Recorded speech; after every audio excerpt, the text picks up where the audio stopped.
Job 13.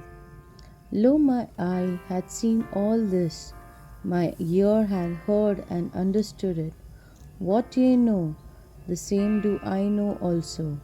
I am not inferior unto you. Surely I would speak to the Almighty, and I desire to reason with God. But ye are forgers of lies, ye are all physicians of no value. O that ye would altogether hold your peace, and it would be your wisdom. Hear now my reasoning, and hearken to the pleadings of my lips. Will ye speak wickedly for God, and talk deceitfully for him? Will ye accept his person? Will ye contend for God? Is it good that he should search you out? Or, as one man mocketh another, do ye so mock him? He will surely reprove you, if ye do secretly accept persons. Shall not his excellency make you afraid, and his dread fall upon you? Your remembrances are like unto ashes, your bodies to bodies of clay. Hold your peace, let me alone, that I may speak, and let come on me what will. Wherefore do I take my flesh in my teeth, and put my life in my hand?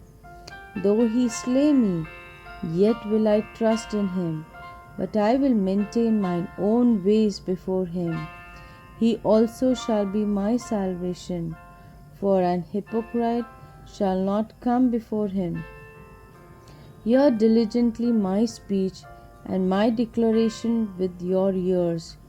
Behold now, I have ordered my cause. I know that I shall be justified. Who is he that will plead with me?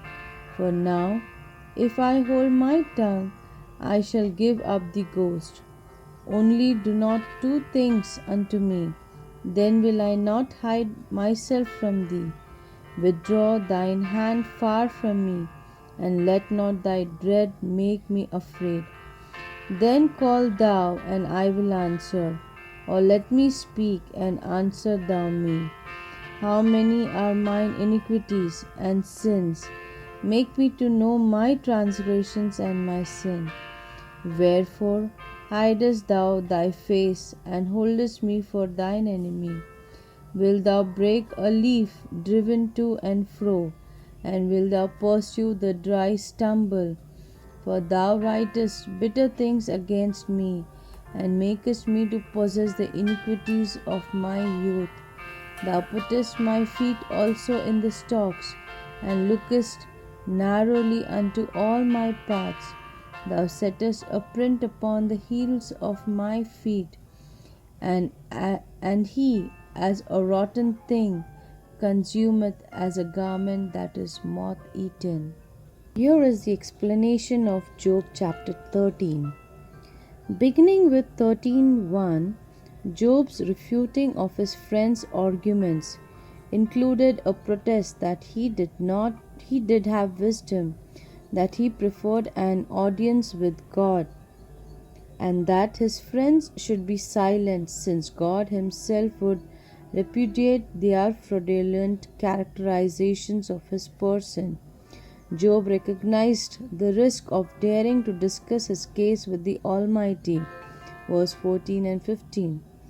The alternate Hebrew reading, I have no hope, is not supported by verse 15 or 16. Job viewed God as his salvation, and he was not a hypocrite. Job had certainly not given up God. At this point, Job's confidence in God's salvation and his integrity still assured him of vindication before God. Job then launched into his most extended address to God, 13:20 and 14:22. But his optimism would not remain constant, and gradually he focused less and less on speaking directly to God. His hope of swift physical restoration also seems to have faded. He may have clamored less for God's personal attention because He no longer expected that God would promptly alleviate his suffering. As he lost hope of early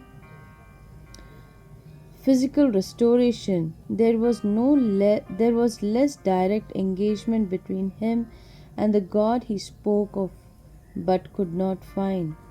He spoke much less to God in the second and third cycles, and though he never abandoned his insistence on personal integrity or his clamor of vindication, he seemed obliged to convince of it in terms that were different both temporally and legally. By the second cycle, his hope rested in seeing his Redeemer in the future, 1925, and by his oath at the end of the third cycle, he was apparently resigned to his black and flaking skin and burning body. 30:30. No allusion was made to any form of physical restoration. Job was reduced to arguing with himself, his friends having surrendered 32:1, and clinging to the ironclad certitude that acquittal in court would grant him the moral and legal vindication he deserved, and which it seems was the only thing for which he could still hope. Hand here means operation, 13:21. Job did not wish to be far from God. In fact, he continued to demand an audience with him. Job was confused as to why God would pursue a weakling such as he, like a leaf or dry stumble shaft.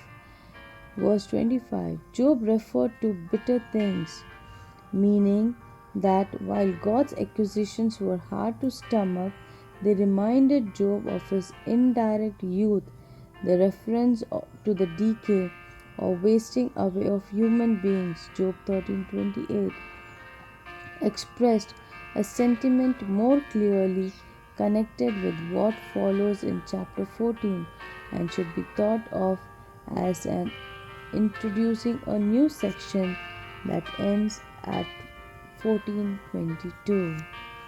May God bless. Thank you.